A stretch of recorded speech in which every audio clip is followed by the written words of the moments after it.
Hi friends, welcome back to our channel. అందరూ ఎలా ఉన్నారు ఫ్రెండ్స్? బాగున్నారండి? నేను కూడా బాగున్నాను ఫ్రెండ్స్. ఈరోజు మా పిల్లలు అడిగారని చెప్పి నేను సున్నుండలు అయితే చేస్తున్నానండి.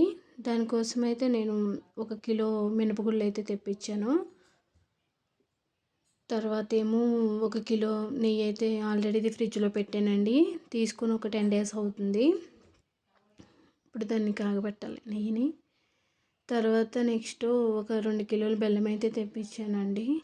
మ్యాక్సిమం 1 కిలో మినపగుళ్ళకి నేనైతే 1 కేజీన్నర బెల్లం అయితే వేస్తానండి. కేజీన్నర ఖచ్చితంగా పడుతుంది ఫ్రెండ్స్ మనకైతే. ఇప్పుడు మనం మినపగుళ్ళని అయితే ముందు ఫ్రై చేసుకోవాలండి. అయితే నేను ఒక బాండి పెట్టి దాంట్లో మినపగుళ్ళు వేసి ఫ్రై చేస్తున్నాను. అయితే నేను మినపగుళ్ళని మామూలుగా ఫ్రై చేసేస్తున్నానండి, కానీ అలా కాకుండా దీంట్లో మట్టి గడ్డలు ఉంటాయి ఫ్రెండ్స్. వాటిని అయితే ముందు మనం తీసేసుకుని తర్వాత ఫ్రై చేసుకోవాలండి. తర్వాత తీసాను అనుకోండి, ఇవి మంచి గోల్డ్ కలర్లో రావాలండి. అలా ఫ్రై చేయాలి మనం. మినపగుళ్ళు అనేది కొంచెం పచ్చిగా ఉంటుంది కదా ఫ్రెండ్స్. అలా కాకుండా మనకి కొంచెం టైం ఎక్కువే పట్టినా కూడా మనం మంచి గోల్డ్ కలర్లో వచ్చేలాగా ఫ్రై చేయాలండి. ఈ మినపగుళ్ళు ఎలా ఫ్రై అవ్వాలి అంటే మనకి జంతుకులు ఎలా క్రిస్పీగా ఉంటాయో అలా ఫ్రై చేయాలండి ఇవి. నేనైతే మొత్తం కూడా ఫ్రై చేసేసానండి. దీన్ని కొంచెం సేపు మనం ఫ్యాన్ కింద చల్లారిన తర్వాత అప్పుడు మనం తిరగలు పట్టాలండి. వేడివేడిగా పట్టకూడదు కాబట్టి కొంచెం చల్లారిన తర్వాత నేను వీటిని తిరగల్లో వేసుకొని తిప్పుతున్నాను. అయితే మనం వీటిని పప్పుల లెక్క తిప్పాలండి, పిండిలా కాకుండా. ఎందుకంటే దీని మీద బ్లాక్ పొట్టు ఉంటుంది కదా ఫ్రెండ్స్, దాన్ని అంతటిని మనం ముందు రిమూవ్ చేయాలి. అది చేసిన తర్వాతే మనం పిండి లెక్క మనం ఆడుకోవాలండి. చూసారండి, ఇక్కడ నేను పప్పునంతా కూడా సపరేట్గా చేసేసాము. తర్వాత ఇప్పుడు మనం దీని మీద ఆ బ్లాక్ పొట్టు ఉంటుంది కదండి, దాన్ని అంతటిని కూడా మనం దీన్ని తీసేసుకోవాలి. అందుకని దీన్ని ముందు క్లీన్ చేసేసుకుందామండి. ఈలోపు నేను ఇక్కడ మళ్ళీ బాండి పెట్టి దీంట్లో నేను ఒక గుప్పుడు పుట్నాల పప్పు, ఒక గుప్పుడు బియ్యం అయితే తీసుకున్నాను. దీన్ని కొంచెం గోల్డ్ కలర్లో వచ్చేదాకా మనం ఫ్రై చేద్దామండి.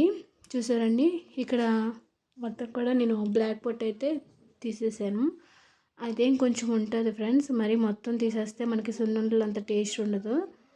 కాబట్టి ఇప్పుడు నేను ఇందాక ఫ్రై చేసుకున్నాను కదండి పుట్నాల పప్పు బియ్యమును, వాటిని అయితే నేను ఈ పప్పుల్లో కలిపేసుకుంటున్నానండి.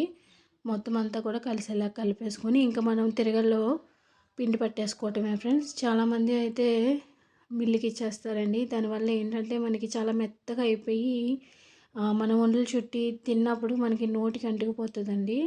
అలా కాకుండా ఇలా తిరగలలో మనం పడటం వల్ల ఏంటంటే మనకి నోటికి అంటుకోదు. చాలా బాగుంటుంది ఫ్రెండ్స్. ఇలాగా కొంచెం కష్టమైన టేస్ట్ కోసం అయితే తప్పదు చేయాలండి. పిండి అయితే మొత్తం అయితే క్లీన్ అయిపోయిందండి. ఇప్పుడు దీంట్లోకి బెల్లం అంతా కలపాలి కాబట్టి 1 కేజీకి కిలోన్నర పట్టిందండి బెల్లం. దాన్ని అయితే చెక్కుకొని పిండిలో మొత్తం అంతా కూడా కలిపేసుకుందాం మనం. మొత్తం అంతా కూడా పిండికి అంతా కూడా బెల్లం కలిసేలాగైతే కలిపేసుకుందామండి. ఇక్కడైతే గరిటతో కానీ చేతితో కానీ కలుపుకోవచ్చు. నేను ఇక్కడైతే మనం వెల్లుల్లిపాయ దంచుకునే రోల్ ఉంటుంది కదండి, దాంతో అయితే నేను బెల్లాన్ని చితకొడుతున్నానండి. దాంతో ఎందుకంటే కొంచెం సాయం చేయాలి కాబట్టి ఇక్కడ మా హస్బెండ్ కొంచెం హెల్ప్ చేస్తున్నారండి. తర్వాత మనం చపాతీ కర్ర ఉంటుంది కదండి, దాంతో మనం చేసుకోవడం వల్ల మనకి పిండి బెల్లం అనేది పర్ఫెక్ట్గా వస్తుందండి. పిండి అయితే మొత్తం అంతా కూడా అయిపోయిందండి. వేరే బౌల్లోకి తీసేసుకున్నాను. ఇప్పుడు కొంచెం కొంచెం పిండి తీసుకొని మనం నెయ్యి వేసుకొని ఒక లడ్డూలా చుట్టుకోవాలి.